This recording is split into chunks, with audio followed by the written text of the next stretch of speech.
नमस्कार, स्वागत है आप सबका। आपके साथ मैं हूं मोनिका सिंह राणा। सबसे पहले आपको ओडिशा के भुवनेश्वर लिए चलते हैं, जहां पर इस वक्त प्रधानमंत्री नरेंद्र मोदी लोगों को संबोधित कर रहे हैं। ये म्यूजियम दुनिया भर के बौद्ध मत से जुड़े लोगों, रिसर्च स्कॉलर्स को तो आकर्षित करेगा ही, दूसरे लोगों के लिए भी, टूरिस्टों के लिए भी ये आकर्षण का केंद्र होगा। ओडिशा की टूरिज्म इंडस्ट्री से इसको और शक्ति मिलने वाली है, जिससे यहां के नौजवानों के लिए रोजगार के नए अवसर पैदा होंगे। साथियों, केंद्र सरकार ओडिशा के संपूर्ण विकास के लिए समर्पित है। ओडिशा के इंफ्रास्ट्रक्चर से लेकर जन जन के विकास के लिए तमाम कदम उठाए जा रहे हैं।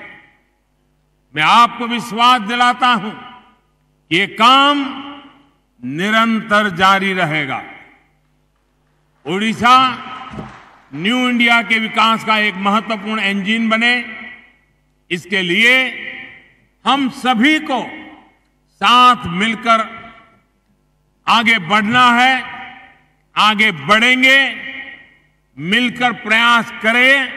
इसी कामना के साथ एक बार फिर इन तमाम विकास परियोजनाओं के लिए ओडिशा के जन जन को हृदयपूर्वक बधाई देता हूं और जय जगन्नाथ का स्मरण करते हुए आप सबका बहुत बहुत धन्यवाद।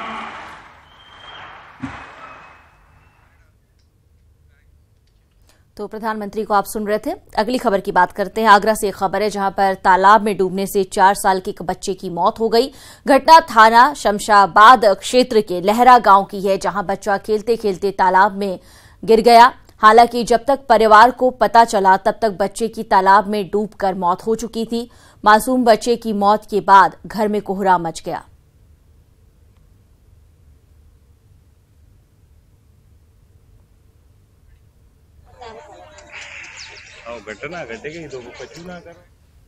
अगली खबर बलिया से है। यहां उभाव थाना क्षेत्र स्थित शाहपुर अफगा गांव में विद्युत शॉर्ट सर्किट से लगी आग में बस्ती की 7 झोपड़ियां जलकर राख हो गई। हालांकि झोपड़ी में सो रहे लोग जैसे तैसे भागकर अपनी जान उन्होंने बचाई, साथ ही मवेशियों की जान भी बचाई गई।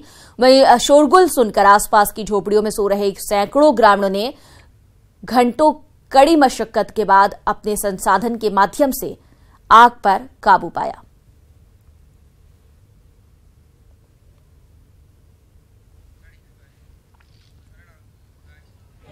खबर रामनगर से है। कॉर्बेट टाइगर रिजर्व दुर्लभ वन्य जीवों के लिए जाना जाता है और इन वन्य जीवों की सुरक्षा भी किसी चुनौती से कम नहीं है। यहां हमेशा शिकारियों का खतरा बना रहता है, जिसके चलते यहां सुरक्षा पर विशेष ध्यान दिया जाता है। लेकिन इस सुरक्षा में लगे वनकर्मी भी कई बार इन्हीं वन्य जीवों का शिकार बन जाते हैं। बीते 3 साल में रिजर्व में तैनात 5 वनकर्मियों की मौत हो गई है।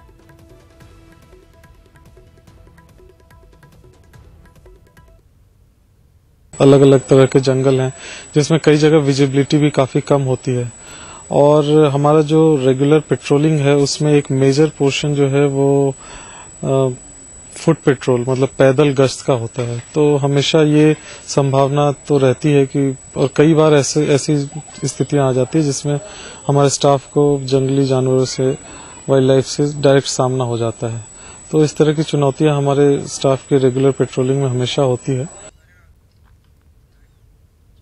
शामली में शर्मसार करने वाला एक मामला सामने आया। दरअसल यहां थाना भवन स्वास्थ्य केंद्र पर गर्भवती महिला ने एक बच्चे को जन्म दिया, लेकिन स्वास्थ्य केंद्र में मौजूद एएनएम राजेश्वरी में महिला को उसका बच्चा नहीं दिया राजेश्वरी ने, और एएनएम ने बच्चा देने के बदले महिला से 2,500 रुपए की मांग कर दी।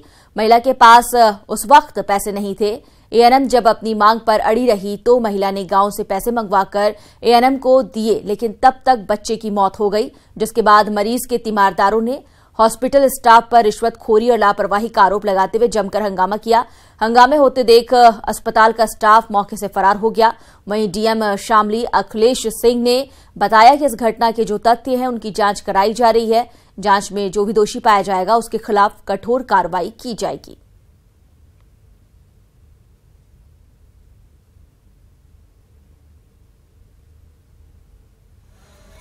जी मेरा बचवाई हुआ था, जिंदा हुआ था, कहा था जी आपका लड़का पोता जिंदा हुआ। मैंने कहा ठीक है, मैं खुश हो गई। मैंने कहा जी अगर 2500 रुपये दो। किसने कहा? उनने एनम ने। मैंने कहा जी मैं मेरे पास है नहीं। कहने लगी दिखाइए। मगर ले जी मैं जल्दी देख लो, मेरे पास पैसा नहीं है, मैं गाँव में से मंगा दूँगी। भाई फिर मैंने 2500 रुपये दे दिए। कहने लगी आपका पुत्ता मरा हुआ। अभी आप बता रहे हैं, तो मैं इसमें जो तथ्य हैं मामले के तथ्यों का परीक्षण कराएंगे और परीक्षण के पश्चात यदि किसी की कोई गलती पाई जाएगी तो उसमें नियमानुसार आवश्यक कार्रवाई की। अयोध्या में एसएसपी आवास की चंद कदमों की दूरी पर वीआईपी ऑफिसर्स कॉलोनी है। सेल टैक्स की असिस्टेंट कमिश्नर रेणु सिंह के सरकारी आवास का खिड़की तोड़कर चोरों ने यहां से लाखों का माल उड़ा दिया। असिस्टेंट कमिश्नर रेणु सिंह वर्तमान में बाराबंकी में तैनात हैं। जब 23 दिसंबर की रात अपने अयोध्या सरकारी आवास पर वापस लौटी हो तो देखा कि खिड़की की जाली टूटी हुई थी और घर का सामान बिखरा हुआ था। आश्चर्य की बात यह कि चोरों ने नकदी पर हाथ साफ नहीं किया है। मौके पर पहुंची पुलिस ने घर के बिखरे सामानों का जायजा लिया और मामले की जांच में जुट गई है। चोरों ने एलसीडी टीवी, लैपटॉप और जेवरों पर हाथ साफ किया है।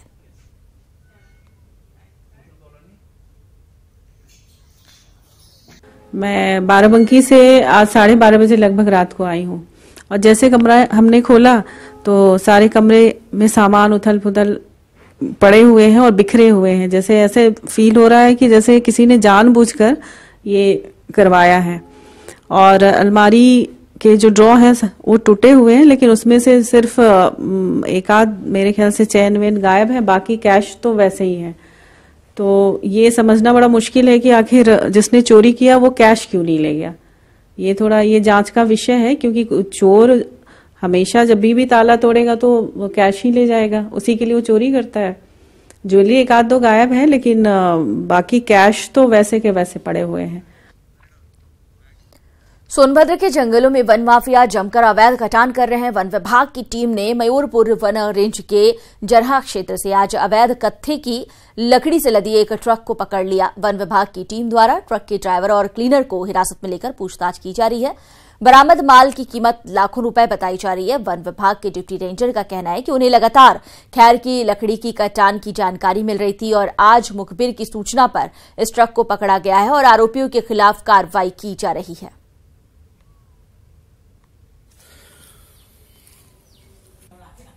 तो मुखबिर द्वारा सूचना प्राप्त हुई कि जरहा रेंज की तरफ से खैर की लकड़ी ट्रक में लोड होकर के आ रही है। तो मैं संयुक्त टीम के साथ छापा मारा और ट्रक में खैर की लकड़ी लदी हुई थी, उसको मैं पकड़ करके रेंज कार्यालय ले आया। जांच पड़ताल की जा रही है। गलत पाए जाने पर अभियुक्तों को चालान किया जाएगा तथा ट्रक को सीज किया जाएगा। इधर यूपी के 5 जिलों की सीमा से सटे उत्तराखंड के उधम सिंह नगर में होने वाले अवैध खनन पर सख्ती से अंकुश लगाने के लिए इस बार जिला प्रशासन ने 2 एंटी इलीगल माइनिंग टीम का गठन कर दिया है।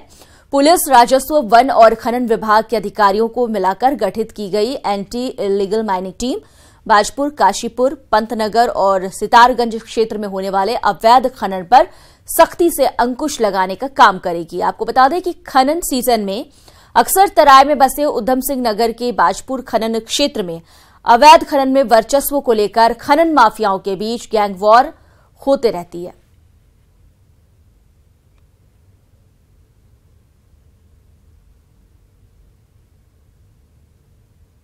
ये एक ज्योग्राफिक एरिया ऐसा है उधम सिंह नगर का कि कुछ यूपी से सटा है, कुछ टेक्निकल प्रॉब्लम्स हुई है। उसके मद्देनजर रखते हुए भी हम एक पॉलिसी बनाई है। इसमें एंटी इलीगल माइनिंग टीम करके 2 टीमें बनाई हैं। बाकी सभी थाना चौकियों को भी हमने निर्देशित किया है। तो इसमें कार्रवाई जारी है। आप भी देख रहे होंगे कि लगातार गाड़ियां पकड़ में आ रही है। हमारी कोशिश है पूरा कि इलीगल माइनिंग जितना संभव है हम रोक लें। खबर कानपुर देहात से है। प्रधानमंत्री आवास योजना को प्रधान व उच्चाधिकारियों की मिलीभगत से पलीता लगाया जा रहा है। ये गरीब लोग जिलाधिकारी ऑफिस के बाहर इसलिए आए हैं क्योंकि उन्होंने आवास के नाम पर प्रधान को 10,000 रुपए दिए पर इन्हें आवास नहीं मिला। हालांकि प्रधान के बेटे ने लोगों के इन आरोपों को खारिज किया है और कहा कि जांच करा ले और कोई सबूत मिलता है तो कार्रवाई के लिए तैयार है। इधर उप जिलाधिकारी ने रटा रटाया जवाब दिया है। पूरे मामले की जांच करवाएंगे और जो भी दोषी पाया जाएगा उसके खिलाफ सख्त कार्रवाई होगी। 10,000 रुपए हमने दिया आवास के लिए। किसको? सिक्योरिटी प्रधान। दोनों लोगों को? दोनों लोगों को। तो क्या आश्वासन दिया उन्होंने? कह रहे थे कि जो पैसा देगा उसी की आवास है, जो पैसे नहीं देगा उसकी आवास नहीं है। तो आवास मिला आपको? तो नहीं मिला। शिकायत कहाँ की है? शिकायत हमने किया जिलाधिकारी के पास में। क्या आश्वासन दिया उन्होंने? आश्वासन ने ये दिया है कि कह रहे हम जांच करेंगे। ग्राम प्रधान का नाम क्या है? अरुण। और सेक्रेटरी क्या नाम है? अमिता शर्मा।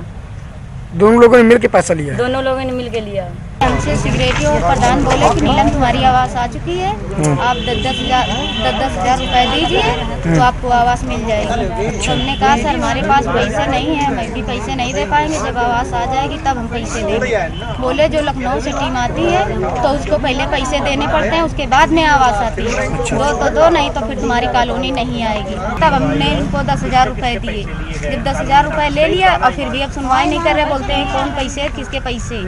सर हम यही चाहते हैं कि जो अगर हम लिया हो तो हमारे ऊपर कोई कार्रवाई की जाए। मगर आप ये मानते हैं कि अगर जांच में अगर दोषी पाए गए तो हमारी विरुद्ध कार्रवाई? हाँ जी जी जी। अगर जांच होती है उसमें अगर आप दोषी पाए गए तो आपके खिलाफ कार्रवाई होनी चाहिए? जी जी जी होनी चाहिए। यानी जो आरोप लगाए गए हैं वो निराधार है? निराधार गलत है। शिकायतें हो चुकी हैं? इसके पहले सर जी 2-3 बार शिकायतें हो गई हैं जिसकी जाँच हो चुकी है। जाँच में क्या मिला था? कोई गलत नहीं पाया गया। न्यूजीलैंड के फल कीवी को उत्तराखंड के पहाड़ की आबोहवा रास आ रही है। रुद्रप्रयाग में भी ऊंचाई वाले क्षेत्रों में कीवी का बम्पर उत्पादन हो रहा है। बम्पर उत्पादन के बावजूद भी विपणन और बाजार के अभाव में काश्तकार निराश हैं। रुद्रप्रयाग से हमारे संवाददाता की ये रिपोर्ट देखिए।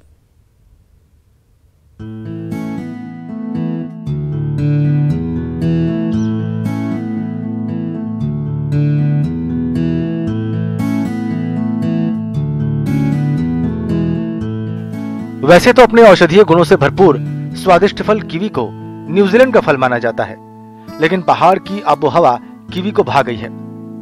जी हाँ, रुद्रप्रयाग के ऊंचाई वाले इलाकों का तापमान कीवी के उत्पादन के लिए मुफीद है।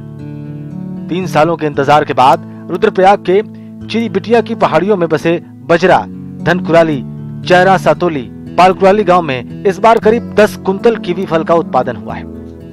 क्लाइमेट कीवी के लिए बहुत ही सुंदर है और क्लाइमेट के आधार पे हम इसका प्रोसेसिंग करने की ज़रूरत है और पैकिंग की ज़रूरत है ताकि स्थानीय बाज़ार में हम इसको उतार सकें और इंटरनेट के व्यवसाय से इसको हम जोड़ सकें। इसका अगर हमें सरकार सहयोग करे या हमारे जो सचल दल हैं वो सहयोग करें या स्थानीय लोग हमारा सहयोग करें, पत्रकार बंधु इसका सहयोग करें तो हम आगे इसमें बढ़ सकते हैं और ये क्षेत्र भगवान चाहे तो एक दिन कीवी का हब बन सकता है। आम चिरबिटे संस्था से गया देहरादून से गए आम हिमाचल नोन से हम ये फल लेन तो ये बहुत बगीचे ये फल होता है हिमाचल में। पहाड़ में भारी उत्पादन के बाद भी काश्तकारों को विपणन और बाजार उपलब्ध नहीं हो पा रहा है, जिसके कारण काश्तकार पीस में बिकने वाली कीवी को किलो के हिसाब से बेचने को मजबूर हैं। हम जो है यहाँ पे अभी पीस की कोई परंपरा नहीं है, न हम बड़े बाजार में जा पाए क्योंकि हम इसको जो है अपने स्थानीय बाजार से सेब के रेट से लुटा रहे हैं। जैसे सेब का रेट चढ़ता है तो हमने इसमें 200 रुपये किलो के हिसाब से दे रहे हैं और उसमें जो है अपने लोगों को जागरूक कर रहे हैं। पहाड़ के ऊंचाई वाले इलाकों का तापमान कीवी उत्पादन के लिए मुफीद है और अब कीवी के बम्पर उत्पादन से काश्तकार गदगद हैं। लेकिन अब बारी सरकार और कृषि विभाग की है कि कीवी का प्रचार प्रसार कर विपणन की समुचित व्यवस्था कर उसे बाजार तक पहुंचाया जाए ताकि आने वाले समय में उत्तराखंड के पहाड़ कीवी हब के रूप में विकसित हो सकें।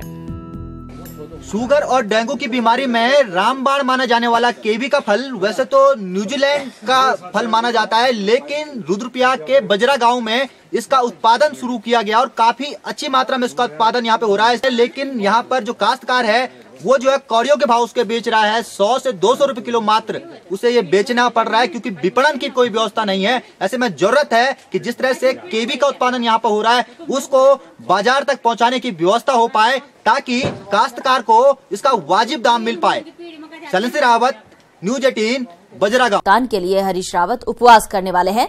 कांग्रेस पार्टी के राष्ट्रीय महासचिव और पूर्व सीएम हरीश रावत ने कहा है कि हरिद्वार और उधम सिंह नगर जिले के गन्ना किसानों का चीनी मिलों पर लगभग 300 करोड़ रुपए का बकाया है, लेकिन बावजूद इसके राज्य सरकार गन्ना किसानों के बकाया भुगतान को लेकर गंभीर नहीं है।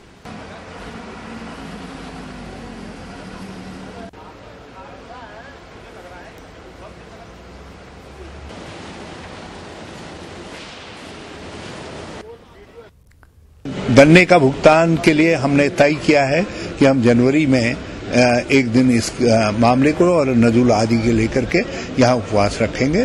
और ये सितारगंज का भी है, हमारे यहीं पर की बाजपुर का है, बाजपुर के चीनी मिल के मजदूरों का मामला भी है, और हरिद्वार के बड़े पैमाने पर जो है जो प्राइवेट मिलें हैं उनका पैसा करीब ये जो नई स्वीकृति कुछ पैसे देने की इन्होंने की है उसके बावजूद करीब 300 करोड़ रुपया अभी भी गन्ना किसानों का चीनी मिलों पर बकाया है।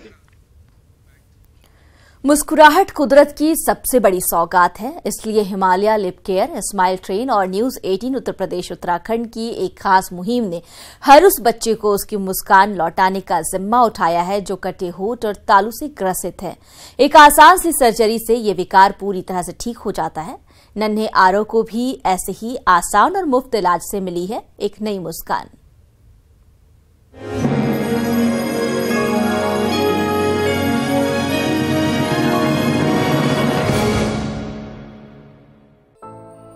बात बिगड़े तो संभाली जा सकती है, तकदीर बिगड़े तो कर्म उसे सुधार देते हैं। लेकिन अगर किसी नवजात की मुस्कुराहट ही छिन जाए तो क्या उसका कोई इलाज है? क्या ये कोई अपशगुन है? अगर किसी बच्चे के होंठ कटे हों तो पढ़ा लिखा इंसान भी अंधविश्वास की गिरफ्त में आ जाता है। और ऐसा ही कुछ हुआ पेशे से इंजीनियर संतोष के साथ, जब उन्हें पता चला कि उनके बेटे आरव के होंठ कटे थे। जन्म होने के बाद पता चला कि उसको क्लेफ्ट लिप है, तो मैं बड़ा परेशान हो गया और मुझे समझ में नहीं आ रहा था मैं क्या करूं, क्योंकि मेरे लिए भी बिल्कुल ये नई चीजें थी। लेकिन संतोष ने उम्मीद का दामन नहीं छोड़ा। तमाम तरीकों से बेटे आरव की बीमारी और उसके इलाज के बारे में पता किया। कोशिशें कामयाब हुई जब संतोष को विवेकानंद हॉस्पिटल के बारे में पता चला।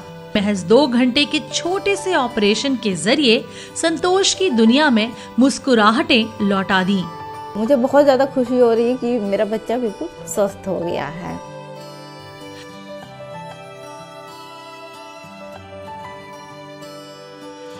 और इसके पीछे है स्माइल ट्रेन।